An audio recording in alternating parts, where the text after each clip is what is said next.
కార్మికులకు జీహెచ్ఎంసీకి మధ్య దూరం పెరుగుతోంది. తమ డిమాండ్లు పరిష్కరించే వరకు మెట్టు దిగేది లేదంటున్నారు కార్మికులు. అటు అధికారులు బెట్టు వేయడం లేదు. దీంతో సమ్మె ఇంకా కొనసాగుతోంది. పండుగల సందర్భంలో కార్మికులు సమ్మెకు దిగడంతో నగర ప్రజలు ఆందోళన చెందుతున్నారు.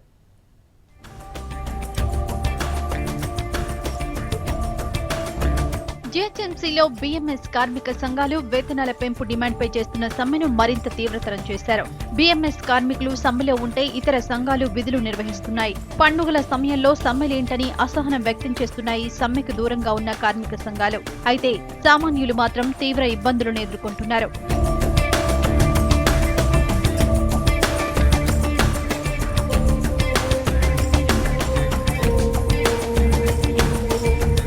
డిమాండ్లు పరిష్కారం కోసం ఇదే సరైన సమయమని బీఎంఎస్ నాయకులు వాదిస్తున్నారు. లేకపోతే డిమాండ్లను పరిష్కరించడానికి జీహెచ్ఎంసీ అధికారులు తాత్సారం చేస్తారని ఆరోపిస్తున్నారు. కార్మికుల శ్రేయస్సు కోసమే తాము సమ్మెలోకి దిగామని, ప్రజలను బాధపెట్టడం తమ ఉద్దేశం కాదంటున్నారు నాయకులు.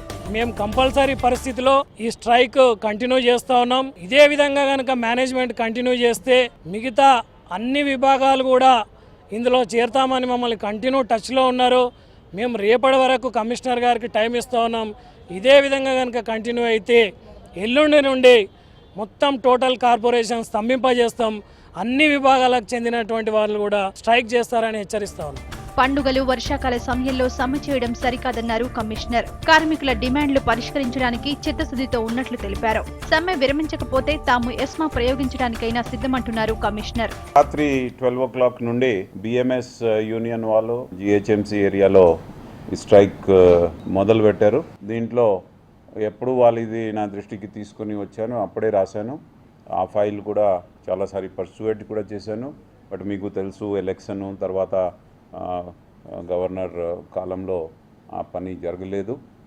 మళ్ళీ కొత్త గవర్నమెంట్ అయినప్పుడు మళ్ళీ గవర్నమెంట్ ఆఫ్ తెలంగాణకి ఆ ఉత్తరం రాశాను.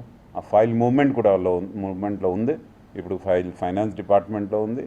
మన ఆఫీసర్స్, నేను కూడా పర్సనల్గా దానికి ఫాలో చేస్తూ ఉన్నాను. కార్మిక సంఘాల సమ్మె వల్ల నగరంలో అనేక ప్రాంతాల్లో పారిశుద్ధ్య పనులు ఎక్కడికక్కడే నిలిచిపోయాయి. ఇప్పటికైనా జీహెచ్ఎంసీ అధికారులు, ఇటు కార్మిక సంఘాలు పట్టిన పట్టు వీడితే బాగుంటుందని కోరుకుంటున్నారు ప్రజలు.